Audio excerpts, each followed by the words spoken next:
El cielo sobre Caelbos estaba en llamas. No con la luz del sol, con la guerra. Las naves ardían al caer desde la órbita, deslizándose como estrellas moribundas. El suelo temblaba con cada impacto. El humo cubría las montañas donde las manadas Caeltar habían vivido durante 1000 años. Y en medio de todo aquello, Trex, el alfa de la manada Garra Plateada, contemplaba la muerte de su mundo. Era enorme, más alto que cualquier humano, cubierto de pelaje gris plateado, con garras lo suficientemente afiladas como para desgarrar el acero. Sus ojos también eran penetrantes, los ojos de un guerrero que había guiado a su pueblo a través de cientos de batallas. Pero esa noche, esos ojos estaban llenos de miedo. No miedo por sí mismo, miedo por sus 2 cachorros. Eran pequeños, débiles, demasiado jóvenes para luchar, demasiado jóvenes para correr. Trex los miró, un niño y una niña, acurrucados entre las ruinas de lo que solía ser su guarida. Su madre había muerto hacía 3 días. Ahora solo quedaba él, y estaba perdiendo. El enemigo se llamaba el dominio Bornax, un imperio cruel que había perseguido a los Caeltar durante generaciones, no por tierras ni recursos, sino porque la sangre Caeltar portaba algo que los Bornax deseaban, algo en su ADN, algo por lo que valía la pena exterminar a toda una especie. Trex sabía la verdad. Si sus cachorros se quedaban con él, morirían. Esta noche, quizás en la próxima hora, necesitaba un milagro. Y entonces, entre el humo, lo vio. Un pequeño barco, sencillo, desarmado, pintado con un símbolo que no reconoció, un círculo con una cruz en su interior. Un símbolo médico. Humanos, ya había oído hablar de ellos. Una especie joven, recién llegada al espacio. Débiles, según los estándares de Caeltar, sin flota de guerra, sin armas poderosas. Habían venido a este sector solo para ayudar, instalar pequeños puestos de socorro para los refugiados que huían de la guerra, inofensivos, ignorados por los Bornax, pasaron desapercibidos para ellos. Eso era exactamente lo que Trex necesitaba. Recogió a sus cachorros con sus enormes brazos y echó a correr. El puesto de avanzada humano era pequeño, construido de metal y luz, y brillaba tenuemente en la oscuridad del bosque. Una mujer montaba guardia afuera, sin armadura, solo con un uniforme sencillo, un escáner en la mano en lugar de un arma. Se llamaba Doctora Elena Reyes. Había pasado años ayudando a refugiados en una docena de mundos, pero jamás había visto nada como lo que salió de entre los árboles aquella noche. Un lobo alienígena de 2,5 metros de altura, cubierto de sangre y ceniza, llevaba en brazos a 2 cachorros asustados. Debería haber corrido. En cambio, dio un paso al frente. «Por favor», dijo Trex con voz grave y quebrada. Hablar su idioma era difícil, pero había aprendido lo suficiente. «Llévatelos, protégelos, yo no puedo». Elena se quedó paralizada. «No somos soldados. No podemos luchar una guerra por ti». «No te pido que luches», dijo Trex. «Te pido que los críes. Los Bornax persiguen a mi linaje. No conocen a los humanos. No les importan los humanos. Mis cachorros estarán a salvo aquí, escondidos, olvidados». Elena miró a los cachorros. Estaban temblando. La niña lloraba en silencio. El niño la miraba con ojos muy abiertos y asustados, ojos que parecían casi humanos si se ignoraba el pelaje y las garras. «¿Qué te pasa?», preguntó Elena en voz baja. Trex no respondió de inmediato. En cambio, se arrodilló frente a sus hijos y colocó algo en las pequeñas manos del niño. Un medallón de metal oscuro, grabado con el emblema de la manada Garra Plateada. «Aquí reside nuestra historia», dijo. «Nuestra historia. Algún día, cuando seas fuerte, la comprenderás». Les tocó la cabeza a ambos con delicadeza, con sus enormes garras increíblemente cuidadosas. «Volveré por ti», prometió. «Lo juro por mi mochila, por mi sangre, por mi nombre. Espérame». Los cachorros sollozaban y extendían la mano hacia él, pero Trex se obligó a darse la vuelta. Si se quedaba un segundo más, no podría irse jamás. Miró a Elena por última vez. Enséñales bondad, enséñales fortaleza, enséñales todo lo que tu gente sabe, lo necesitarán todo. Luego corrió de vuelta al bosque en llamas, de vuelta hacia su barco, de vuelta hacia una guerra que sabía que no podía ganar. Elena lo vio marcharse, con 2 niños alienígenas llorando en brazos, sin tener ni idea de a qué acababa de acceder. La nave de Trex despegó hacia el cielo lleno de humo, con los motores rugiendo contra el caos que reinaba debajo. Casi lo logra. 3 cazas Bornax descendieron de las nubes como depredadores, con las armas ya disparando. El primer disparo falló. El segundo no. La nave de Trex perdió el control. El fuego se extendió por el casco y las alarmas sonaron con fuerza en la cabina. La estática llenaba la comunicación. Luego silencio. La pantalla se puso negra. Texto en pantalla. 10 años después. 10 años pueden cambiarlo todo. El puesto fronterizo del bosque se había convertido en un pequeño pueblo llamado Haven's Edge. Ahora, muros de metal se alzaban donde antes había árboles. Los niños corrían por las calles, riendo y jugando con pelotas brillantes que flotaban en el aire. Parecía un lugar tranquilo, normal, excepto 2 de esos niños. Kael y Mira no eran como los demás. A sus 10 años, ya eran más altos que la mayoría de los adultos. Su piel tenía un ligero tono grisáceo bajo la ropa, y pequeños mechones de pelo plateado cubrían sus brazos y la nuca.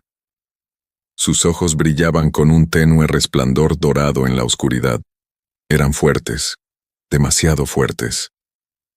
Una vez, Kael había aplastado accidentalmente la manija metálica de una puerta con solo girarla.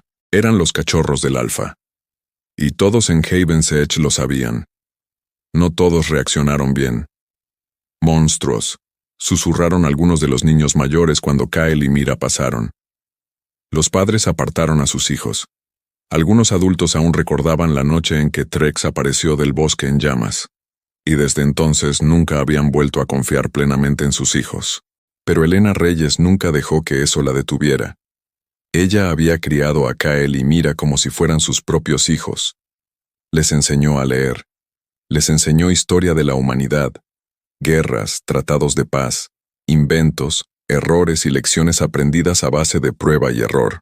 También les enseñó algo más, que la fuerza sin bondad era peligrosa, pero la bondad sin fuerza era inútil. Necesitaban ambas. No sois monstruos, les dijo una noche, después de que Mira llegara llorando del colegio. Sois algo nuevo, algo que el universo no ha visto antes.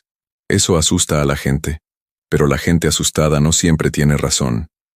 Mira, se secó las lágrimas. Entonces, ¿por qué nos odian? Elena se arrodilló a su altura. No te odian. Temen lo que no entienden. Un día les demostrarás que no había nada que temer. Kael no hablaba mucho de sus sentimientos. En cambio, actuaba. Cuando los niños más pequeños sufrían acoso, Kael intervenía, no con violencia, sino permaneciendo a su lado, en silencio y con firmeza, hasta que los acosadores se retiraban. Cuando Haven's Edge necesitó ayuda para reparar los paneles solares dañados tras una tormenta, Kael fue el primero en subir, a pesar de tener solo 12 años. No esperó a que se lo pidieran. Vio un problema y lo solucionó. Mira era diferente. Era más callada, más inteligente y siempre hacía preguntas. Pasaba horas en el pequeño taller del puesto avanzado, aprendiendo cómo funcionaban las máquinas, desmontando escáneres viejos y volviéndolos a armar mejor que antes. Mientras que Kael lideraba con la fuerza, Mira lo hacía con la estrategia. Juntos, sin siquiera darse cuenta, se estaban convirtiendo en líderes. Todo cambió la noche de la tormenta. Una nave de suministro se estrelló a las afueras de Haven's Edge, con el casco abierto y chispas saliendo del cableado roto. En su interior, los habitantes del pueblo encontraron restos de una batalla, metal retorcido, circuitos quemados y un objeto que heló la sangre de Elena, una pieza de armadura de Kael'thar, marcas de la manada garra plateada, descoloridas pero inconfundibles. Kael, que ahora tenía 16 años, sostenía el metal retorcido entre sus manos, con el corazón latiéndole con fuerza. Esa noche corrió a casa, y sacó el medallón que su padre le había regalado 10 años atrás, el que nunca se había quitado. Lo colocó junto a los restos del accidente. Las marcas coincidían. «Sigue ahí fuera», susurró Kael. «O alguien de su manada lo está. Mira, que ahora tiene 15 años, activó un viejo escáner que había reconstruido con piezas de repuesto y lo pasó por el medallón por primera vez en años. Para sorpresa de todos, no era solo un recuerdo, era un núcleo de datos. Oculta dentro del medallón había una grabación, muy dañada, parpadeante y apenas audible. Una voz grave y familiar, que pronunciaba palabras que Kael y Mira solo habían escuchado una vez en sus vidas, 10 años atrás, en un bosque en llamas. «O si estás escuchando esto, la guerra no ha terminado, mi manada, supervivientes, escondidos en las colonias exteriores, perseguidos, no pude salvarlos solo». El mensaje se cortó. Kael y Mira se miraron fijamente, mientras el mismo pensamiento se formaba en sus mentes al mismo tiempo. Puede que su padre aún esté vivo, y en algún lugar muchos de los suyos luchaban por sobrevivir, perseguidos, escondidos, esperando un rescate que tal vez nunca llegaría. Mira bajó la mirada hacia el núcleo de datos averiado y luego volvió a mirar a su hermano. «No podemos salvarlos solo con bondad», dijo en voz baja. «Vamos a necesitar algo más». Kael asintió lentamente, comprendiendo perfectamente lo que ella quería decir. Era hora de construir algo que Haven's Edge nunca había visto antes. Un ejército. En un pueblo pequeño, las noticias corren como la pólvora. Pero Kael y Mira no solo querían que las noticias se extendieran, querían que la gente creyera. Todo comenzó con una reunión en el viejo taller, iluminado por una sola lámpara colgante. Kael estaba al frente, con el núcleo de datos averiado sobre la mesa entre ellos. Mira había pasado semanas reparándolo, recuperando toda la información que pudo. «Mi padre está ahí fuera», dijo Kael al pequeño grupo reunido, en su mayoría jóvenes, algunos adultos, algunos que habían crecido ignorando a los niños lobo y otros que habían crecido defendiéndolos.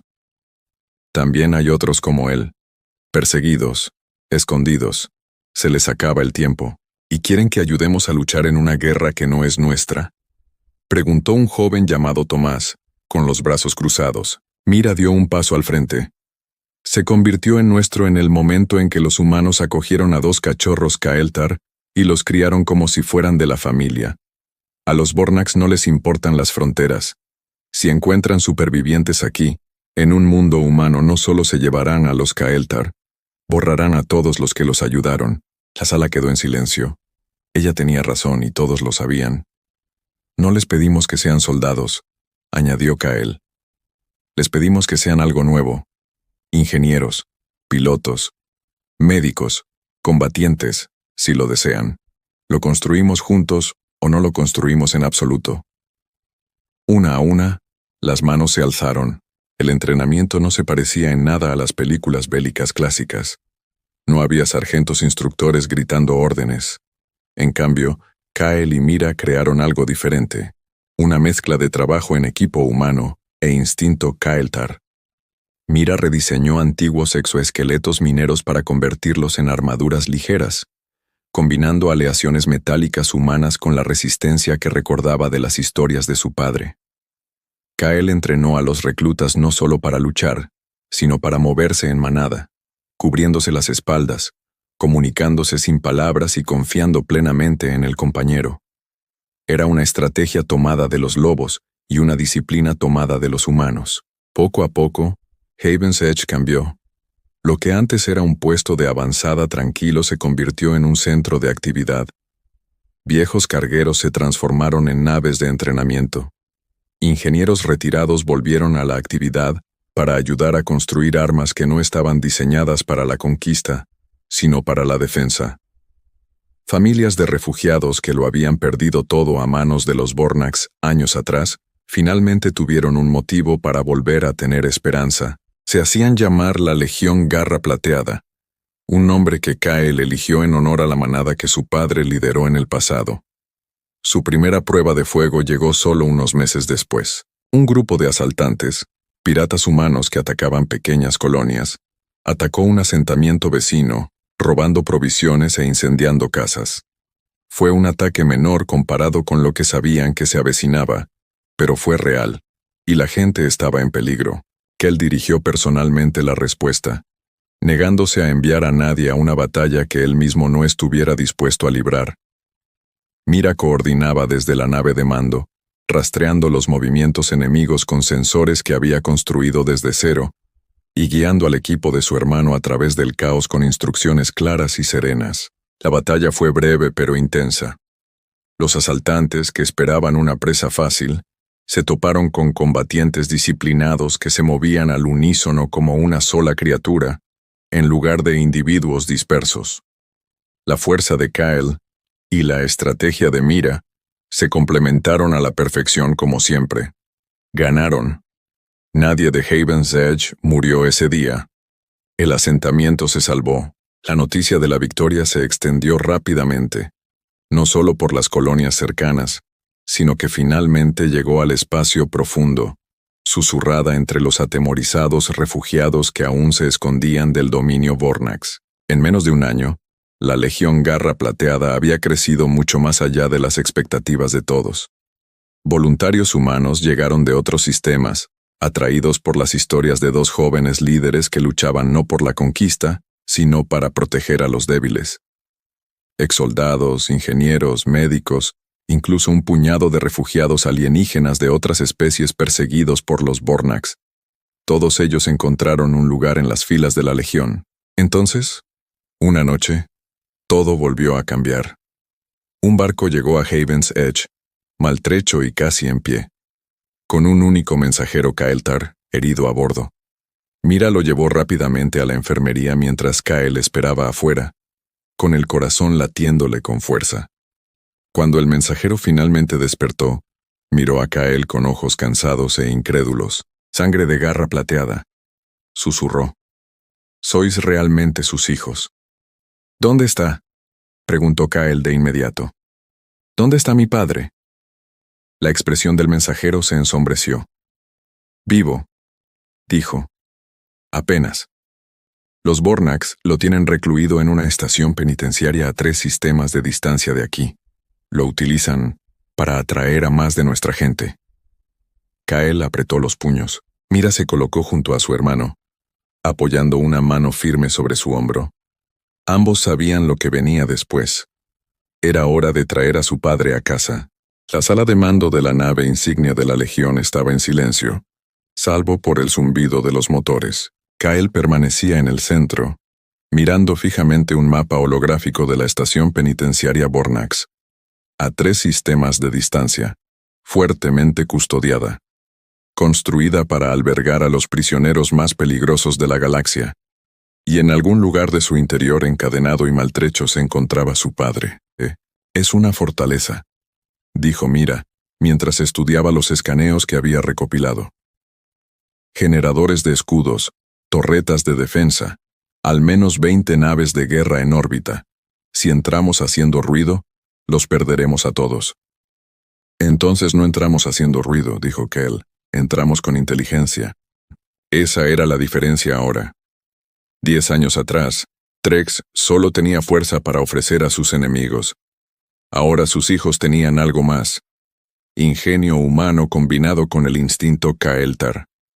Era una combinación a la que los Vornax jamás se habían enfrentado. Mira diseñó el plan personalmente. Pequeñas naves sigilosas construidas con tecnología de camuflaje humana eludirían las patrullas exteriores. Un segundo equipo, liderado por Kael, crearía una distracción controlada en el otro extremo de la estación, alejando a las naves enemigas del bloque de prisioneros. Mientras los Vornax perseguían las sombras, un pequeño equipo de asalto irrumpiría, liberaría a los prisioneros y escaparía antes de que el enemigo se diera cuenta de lo sucedido. Fue arriesgado. Fue audaz. Era precisamente el tipo de plan que una especie desesperada y débil como la humana jamás debería haber podido idear. Esa era su ventaja. Los Vornax nunca habían respetado lo suficiente a los humanos como para estudiarlos. Ese error les costaría todo. La batalla comenzó exactamente a medianoche, hora de la estación. Las naves de Kyle salieron rugiendo de su escondite, con las armas disparando sin cesar, atrayendo a todos los cazas Vornax hacia ellas. Las explosiones iluminaron el cielo oscuro mientras los pilotos de la Legión, humanos que se habían entrenado para este momento durante más de un año, se movían con una precisión que nadie esperaba de aliados primitivos, de una especie moribunda. Al otro lado de la estación, el equipo de sigilo de mira se deslizó por una brecha en los escudos, justo donde sus cálculos habían predicho. Silenciosos, eficientes, letales cuando era necesario, cautelosos cuando era posible. Dentro del bloque de celdas, encontraron filas de celdas con supervivientes de Kael'thar, hambrientos, exhaustos, pero vivos. Y en la última celda, encadenado a la pared, casi irreconocible bajo las cicatrices y los años de sufrimiento, estaba Threx. Mira se quedó paralizada un instante al verlo. Luego se abalanzó sobre él, rompiendo las ataduras con una fuerza que jamás había imaginado poseer. Los ojos de Threx se abrieron lentamente, débiles, confusos. Luego se abrieron de par en par con incredulidad. «Mira. Estamos aquí, padre», susurró. Los dos. En el exterior, la batalla alcanzaba su punto álgido. Los refuerzos de Vornax llegaron antes de lo previsto, rodeando las naves de Kyle. Por un instante pareció que el plan iba a fracasar. Entonces, sucedió algo inesperado. Aparecieron más naves, combatientes refugiados, especies aliadas a las que la Legión había ayudado durante el último año, que llegaban para saldar viejas deudas. Lo que los Vornax consideraban una pequeña y desorganizada misión de rescate era, en realidad, el resultado de todo lo que Kyle y Mira habían construido. Una red de alianzas forjada a través de la bondad, no de la conquista. La flota Vornax, confiada y en exceso, se vio superada y abrumada.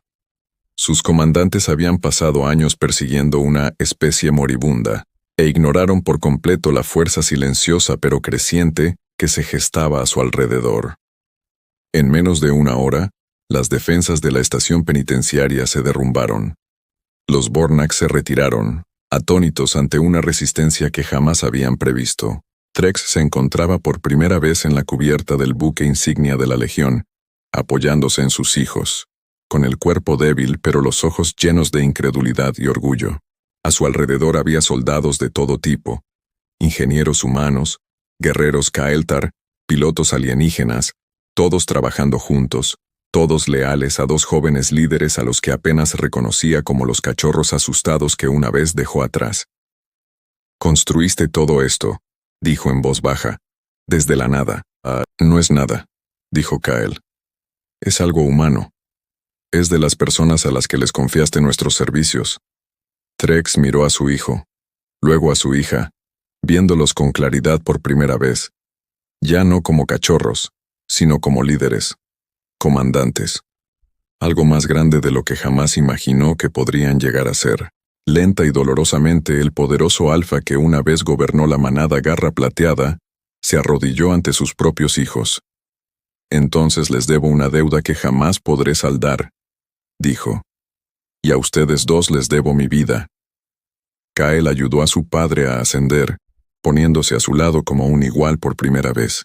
Detrás de ellos, las naves de la Legión viraron hacia casa, llevando consigo supervivientes, aliados y una nueva esperanza para cada mundo que los Vornax habían considerado demasiado débil para hacerles frente. Los humanos que una vez creyó demasiado frágiles para sobrevivir a una sola guerra, habían criado guerreros lo suficientemente fuertes como para terminarla.